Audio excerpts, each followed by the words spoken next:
Hello, my name is Andy and I am the Village Idiot. I'm armed with a car and a GoPro and an unhealthy amount of time on my hands. I'm using that time to attempt to visit every civil parish in England. You're watching the Ryedale series, 115 parishes covering a huge area of North Yorkshire between York and Scarborough. It's a beautiful area, so let's have a look at it. Welcome back to Ryedale again, everybody, and to the biggest village we've done in this run so far. This one is very long and very linear, but I have turned this one into a circular route thanks to a few public footpaths and a bit of trickery. We're beginning here at a village hall. Village hall right there. It's a wooden hut. Looks like it's seen better days, to be honest with you, but you know what? Buildings like that were made to last, and we're going to learn a bit more about that hall and the rest of this village as we journey around the parish of Weaverthorpe.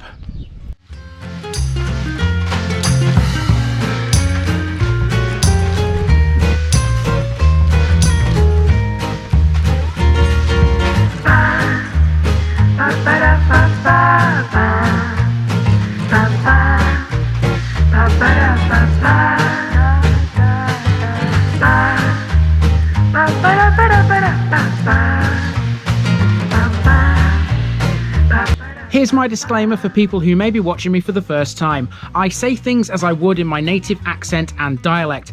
As a result, I may not pronounce things in the same way as the locals do. Remember, I'm a visitor. It's impossible to know everything. Leave me a comment, spin me a like, and bash that subscribe button. Let's get to today's parish video.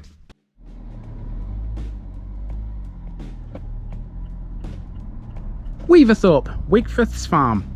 I don't know about you, but I'm starting to feel right at home in the Great Wold Valley. Luckily for me, and maybe for you too, there are still a few villages left to cover within it, and this is one of them. Welcome to Weaverthorpe, the largest of the villages in the valley, and one with quite a lot to cover. Like most of the Great Wold Valley settlements, Weaverthorpe sits on the line of the Gypsey Race, although here it has a different name. Whatever you want to call it, over time its waters have carved their way through the surrounding chalk in this area. Whilst that's made a few hills and slopes, it's also left some small plateaus here and there. Above Weaverthorpe is one of those flat pieces of ground upon which the Church of St Andrew is perched. Between that and the main village cluster is an enormous patch of earthworks on the gentle slope below it. We'll be walking across those in this video. We'll also be seeing two pubs, one called the Star and one called the Blue Bell, as well as a primary school, a village hall, and the site of a former chapel. Weaverthorpe also has a big industrial area where tyre company Velco are based. It's all wrapped up in the beauty of the Yorkshire Wolds, making it picturesque as well as historical. So come with me for another lovely walk around another lovely Ryedale Parish.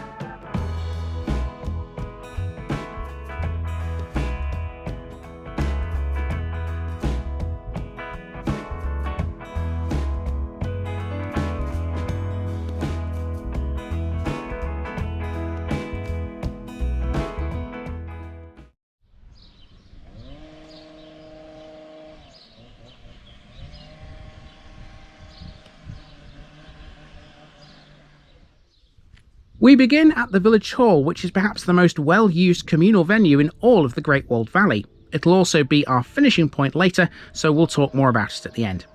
Let's head into the village, passing first the old post office on the right-hand side of what is a lengthy main street. Running alongside the road is the Gypsey Race, but for some reason in Weaverthorpe it's known as the Lord's River. This is the only stretch of the race still referred to by its old name. It was known as the Lord's Beck in the 16th century, and then the Lord's River in the 18th and 19th centuries. Before long, we come to a war memorial unveiled by Lady Sykes in 1922. There are 9 names on this one, 6 from World War I and 3 from World War II. Just after that, on the other side of the road, is a small green, around which a road forms a loop or a lay-by. If you pull your car into that, you'll be outside the Blue Bell. Originally a 19th century thatched inn, this country retreat retains many of its original rustic and defining features. It has an oak-themed bar and restaurant and 2 further private dining rooms utilised for special occasions. Of course though, the thatched roof is long gone. A second small green follows the pub. On this one is a phone box, which still has its working telephone by the way. And there's also a neat little playground, the first so far we've come across in these parts. I guess Weaverthorpe has been, so far, the only village large enough to warrant one. There are two pubs here. The Star Inn is the second on the end of Ropery Lane. This offers special events. In fact, in June of this year, they were promoting a wine tasting evening in collaboration with Betton Wines. They serve food too, and often have curry nights. It sounds like a pub that's clearly after my heart. Next up on a wall we hit a parish notice board. You know what that means by now, people. Weaverthorpe is done and Ryedale is down to 104. Now from this point onwards, Weaverthorpe becomes residential. The main street continues for at least another half a mile before it eventually runs off deeper into the Great Wold Valley. South of this area is a big warehouse belonging to Velco, the tyre company we briefly met in Burton Fleming. They've been in business since 1950 and are regarded as one of the most progressive and well-respected tyre casing companies across the globe. Okay, so as I said at the top, Weaverthorpe is a very long linear village. Now, if you get to this point here, you just look and you think, where does it end? It goes off well into the distance, and I'm not walking all the way down there. You can walk all the way down there because you can take a left turn about a quarter of a mile, half a mile up there. It'll take you onto a public footpath that runs back towards the church. But there's also another little footpath that does exactly the same thing just here. If I turn the camera around, you can see there's a house there in shot, this brick built house here. There's a path up the side of that and it goes to the church, which you can see on the hill. If you desperately want to see everything else that's on this road behind the camera now, I'll do an extended drive out before we leave Weaverthorpe behind to go to the next one. So we're heading up that path next, and that house there is also very interesting too, and there's a reason for that, and I'll tell you what it is next. This house on your screen now stands where a Methodist church used to be. It was called the Wolds Valley Methodist Chapel. Both the Wesleyans and the Primitive Methodists have each had chapels in this village, built respectively in 1814 and 1841. Up the side of the old chapel is a byway that runs to Back Lane. Had I opted to take the much longer way around the village by carrying on along the main road, I'd still have ended up here eventually. Our next job is to cross a field which is full of earthworks, which lies on an uphill slope. The earthworks here represent the extent of a former manorial complex that belonged to the Fitzherberts. Before the Norman conquest, Weaverthorpe was owned by the Archbishops of York and lay at the centre of a massive estate along the Great Wold Valley. Herbert the Chamberlain was granted Weaverthorpe by Archbishop Thomas II between 1108 and 1114. His descendants were the Fitzherberts, who held Weaverthorpe until 1356. You can just imagine, can't you, them loving life being sited here. Even back then, they'd have had this cracking view. Let's go to the church next. Dedicated to St Andrew, this church is a remarkable building. This is likely not the first church that's ever stood here, but it is ancient, being Norman in its basic construction. It had very few alterations in the medieval period. In the Victorian era, good old G.E. Street worked his magic on this one, restoring it for Sir Tatton Sykes. The churchyard seems to have taken a bite out of the manorial enclosure. Its features include this rather unusual urn-like structure and an effigy thought to have been brought here from Nostell Priory in Wakefield when it was suppressed by Henry VIII. Yeah, definitely a bit of hard work needed to get into this church going that way at least, but to be fair, even on the road you'd have to climb a hill, so, you know, it's as broad as it is long. Okay, we are in the church and the door is a bit stiff. If you want to come and visit it yourself, give it a good hard push, because I had to proper put some weight behind it, but we're in anyway. And as you can see inside, it's quite plain. There's not much on the walls. There's certainly nothing on this wall here, and there's nothing on the wall behind me either. Most of the stuff that is on the walls is in the chancel, which is behind this very ornate rood screen, as you can see there. And there's a bit of stained glass in the east window over there. We are indeed facing east in this church. We can't go into the chancel for obvious reasons. So yeah, very plain inside. Not really much to tell you about, to be honest with you. But it's still worth coming in and having a look. There is something up here. Now, I have no idea who that may be. I cannot see any plaque or anything telling me who this is, but he's looking down on me there, quite content where he is in this corner. King of all he surveys. So yeah, he's the only company you'll find though in this church, because I can't see anybody else who's on the walls. Some more stained glass up here, a couple of windows there on the north side, a couple on the south too.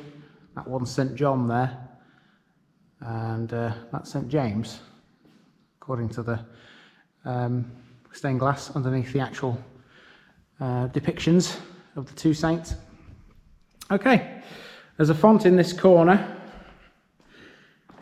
cylindrical one, with some interesting work on it there. It's quite cool. Right, we will leave this one behind and we will head on through the rest of Weaverthorpe. There's not much left now, so we're going to get down off this hill and back onto the main road and back to the village hall where we began. And then of course I will do that extended drive out for you to catch the rest of the village as we move on to the next one. Exiting the church brings us onto an unnamed road that runs from Weaverthorpe to the village of Sherburn. Heading downhill again now, next we pass Weaverthorpe C of E Primary School. This plain brick building was built in 1912, replacing an original school constructed in 1848 by Sir Tatton Sykes. We'll see where that was shortly. The building hasn't changed much over the years, but its circumstances have. In 2022, with just 17 pupils on its books, it closed. Children now have to travel to Lutton's Primary School, who expanded their catchment area to Weaverthorpe to compensate. All that's left to do now is to make our way back to the village hall. There were some pretty flowers and some equally pretty dwellings still to catch here and there. Weaverthorpe has 7 listed buildings, by the way: the church, the effigy, 3 farmhouses and the War Memorial Cross. So to the village hall. This was built in 1949 on the site of the original village school, which was demolished. At nearly 75 years old, this building is still doing the job it was designed to do.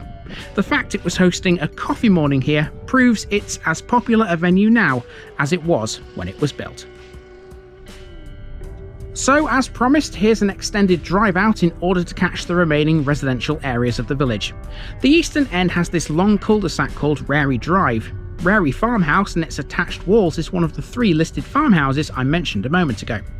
Now, one thing which we haven't seen either on foot or in the car is the site of the former Weaverthorpe railway station. There's a really good reason for that though. It's not in Weaverthorpe. The station, which is actually in Sherburn, was renamed Weaverthorpe in 1882 to avoid confusion with a new station on the Forge Valley line between Seamer and Pickering. That new station was called Wycombe, the same as Weaverthorpe's previous handle. We'll cover that in more depth as we head further north, but join me again next week as we continue east instead. The Great Wold Valley still has more to see yet. I'm enjoying all this wonderful Yorkshire scenery. I don't know about you. I'll see you guys later.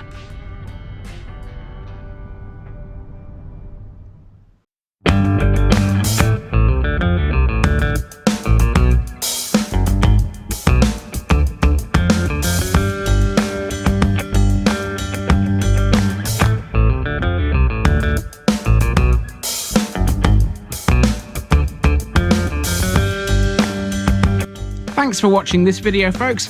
Don't forget to like this episode if you haven't already. It really makes a difference with YouTube. If you're new here, subscribe to the channel for more videos like this, and give us a share too if you've got friends who'd like it. You can find all the links to my social media accounts below, as well as my Buy Me a Coffee page where you can donate to the channel. Also, if you've enjoyed this episode, have a look at some more videos in this series. Until next time, I've been Andy, also known as the Village Idiot, and I'm out.